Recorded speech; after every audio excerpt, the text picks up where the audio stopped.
goes that the feeling a feel player most often feels is the feeling of his wallet getting lighter. Words to live by. First to act or out of position, go ahead and check, but fold against any bets if you were holding bottom or second pair with a weak kicker, or if you still need 2 more cards to make your straight or flush. If you're last to act, go ahead and bet if you sense weakness from the other players. But be wary of someone who check calls and may be slow playing a big hand against you. Also, remember that people might call you with overcards or drawing cards and draw out on you. Your play will change only slightly if the flop misses you and you're holding 2 overcards. For example, say you stayed in pre-flop with an ace-queen of clubs. The flop doesn't fall so favorably with a 2 of hearts, a 6 of diamonds, and a 10 of spades. This isn't a great flop for you, but you still do have a shot at the pot. Checking here is probably the right play, but if someone bets after you, you probably have to lay your hand down here. If you're first to act, you can consider firing a bet in. See, the bad thing about being in early position is you have to act first, but the good thing about being in early position is you get to act first. And what I mean by that is, where you will have to endure decisions made after you, when you act strong early, a lot of times you can take pots down, especially if the flop is real weak, like the example I just talked about. Betting here is clearly a semi-bluff, something that can take the pot down or wind up blowing up in your face. Don't ever commit a large portion of your chips to a move like this. And again, this is not a play that you can make over and over and over again. People will start to smell a rat and look you up. If you've been playing solid, tight, aggressive poker, you can get away with this type of a play now and again. If you get raised making a play like this, you probably need to get away from the hand quickly.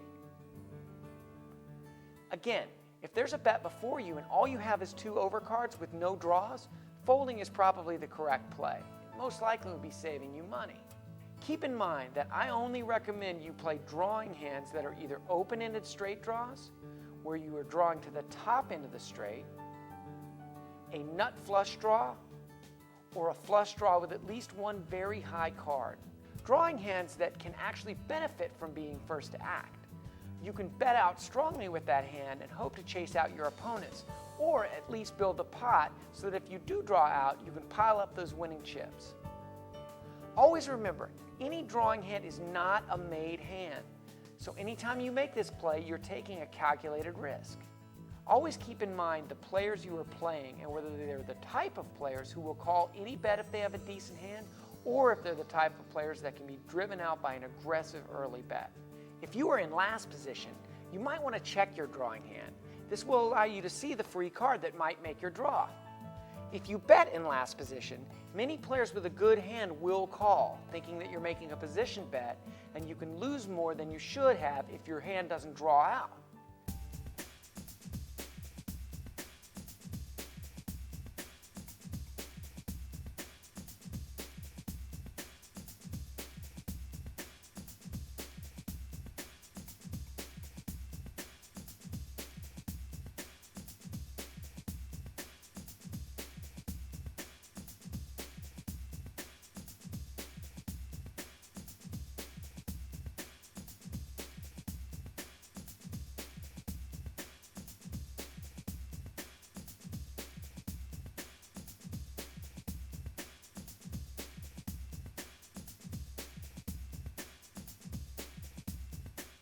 If you are in early position and flop top pair, bet it up.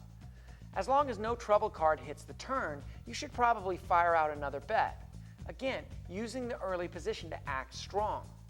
Just be careful and don't get caught up in a big pot with top pair weak kicker, as somebody may be allowing you to bet their hand for them so they can hide the strength of their hand and then trap you later.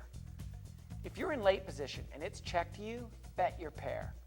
If you're in late position and someone bets before you, consider raising him.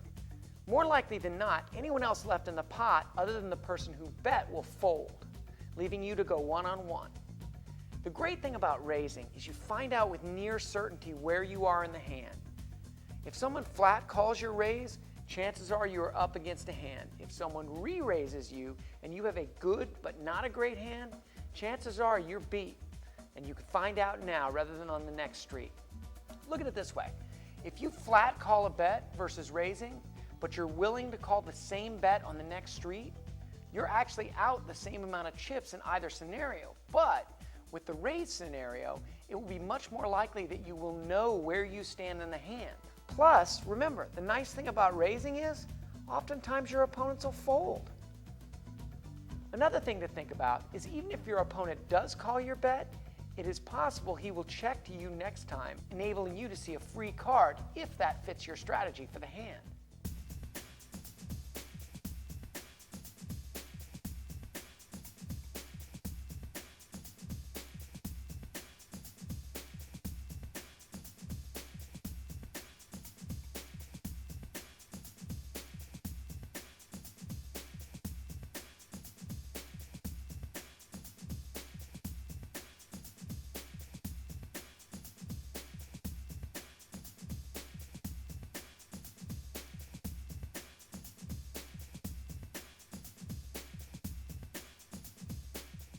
Occasionally, you will flop a hand like two pair, top pair with a strong kicker, or a flush or straight draw, maybe even a set. These are all very strong hands, but depending on the other cards on the flop, they may hold possibilities for another player to have or draw out to a better hand. These are often make or break hands in a tournament and can cost you lots of chips unless you play them really well. If you're in early position, you bet out right away, and if you get raised, or if more than one re-raise comes after your initial bet, you might consider someone got lucky on you and flopped a better made hand. Don't get trapped. Again, your two pair will have only a 9% chance of making it to a full house to beat your opponent. No matter how great your hand looks, if you believe your opponent who has raised you, get out.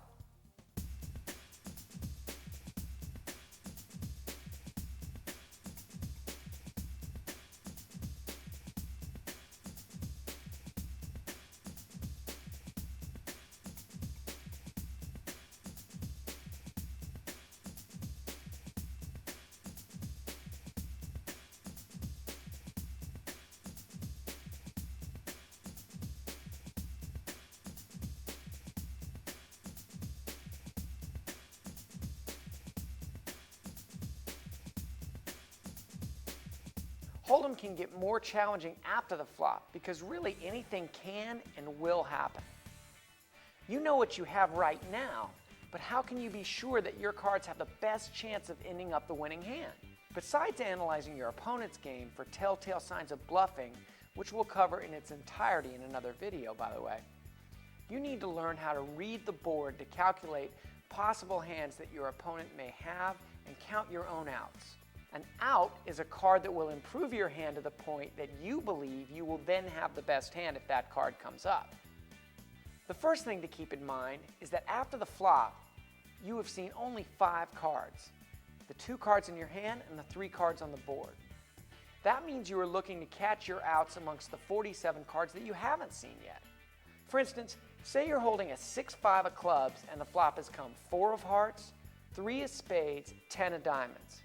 You are guaranteed the best hand on the turn with any of the 4 remaining 7s in the deck or any of the 4 remaining 2s in the deck, because you make the nut straight with these 2 cards. So this particular hand has 8 outs. Many people think that the fact that there are 8 cards left in the deck to give them the absolute best hand means that they have good odds and should bet the heck out of it. Not the case. Remember, if you believe that you need to make your straight to win the hand, 8 outs that will make it, guess what? There's also 39 cards in the deck that won't. Even if a 5 or a 6 comes off and gives you a pair, remember that there's still a 10 on the board. And presumably your opponent has stayed in the hand this long, he's got something. So you can most likely assume that your pair of 5s or 6s won't hold up. When you look at it this way, you begin to realize just how risky it is to stay in with drawing hands. 8 cards to win, 39 cards to lose. Don't be afraid to bet and play drawing hands, but remember that a drawing hand